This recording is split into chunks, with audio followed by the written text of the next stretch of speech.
నిత్యం స్వోదరపోషణాయ సకలానుద్దిశ్య విత్తాశయా వ్యర్థం పర్యటనం కరోమి భవతః సేవాం న జానే విభో మజ్జన్మాంతర పుణ్యపాకఫలతస్త్వం సర్వసర్వాంతరస్థిష్టస్యేవ హి తేన వా పశుపతే తే రక్షణీయో అస్మ్యహం.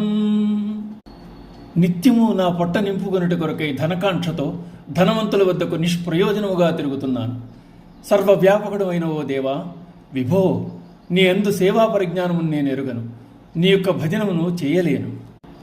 సకల జగత్పాలకుడువు, భక్తుల పాపములను నాశనము గావించగలవాడువు అగో పరమేశ్వర, నా యొక్క పూర్వజన్మకృత పుణ్యపరిపాకం వలన నీవు అన్నమయాది కోశముల కంటే సూక్ష్మరూపుడవై అంతర్యామిగా నా అంతరంగమునే ఉన్నావు కదా. ఆ కారణముగానైనా నేను నీకు రక్షింపదగిన వాడినే అవుతును కదా.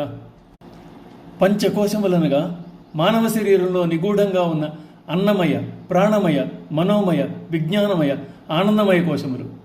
తినే ఆహారంతో ఏర్పడేది అన్నమయ కోశం, పీల్చే గాలి వలన ఏర్పడేది ప్రాణమయ కోశం, మనస్సులోని ఆలోచన ద్వారా ఏర్పడుతుంది మనోమయ కోశం, మంచి చెడులను గుర్తించగలిగేది విజ్ఞానమయ కోశం. అన్ని కోశముల కన్నా ఆనందమయ కోశం అతి సూక్ష్మమైనది. ఆనందమయ కోసమే పరమ సత్యం, పరబ్రహ్మను తెలుసుకొని అనుభవించగలగడమే ఆనందమయ కోశం. అయితే అది అంత సులభమైన విషయం కాదు. అందుచేత పరబ్రహ్మమును తెలుసుకునే నేర్పు పరిజ్ఞానం తనకు లేవని, సేవించుట ఎంతమాత్రం ఎరుగనని, అంతమాత్రం చేత తనను ఉపేక్షించవలదని అంటున్నారు శంకరాచార్యుల వారు. పూర్వజన్మ పుణ్యఫలం వల్ల పరబ్రహ్మ శరీరమందలి పంచకోశముల కంటే కూడా సూక్ష్మమైన అంతర్యామిగా ఉన్న కారణంగా తనను రక్షించవలసింది పరమాత్మే అని అంటున్నారు. మోక్ష సన్యాస యోగంలో భగవానుడు చెప్పినట్టు సమస్త ప్రాణుల హృదయములందు ఈశ్వరుడు అంతర్యామిగా ఉన్నాడు, ఆత్మరూపమును వెలిసి ఉన్నాడు.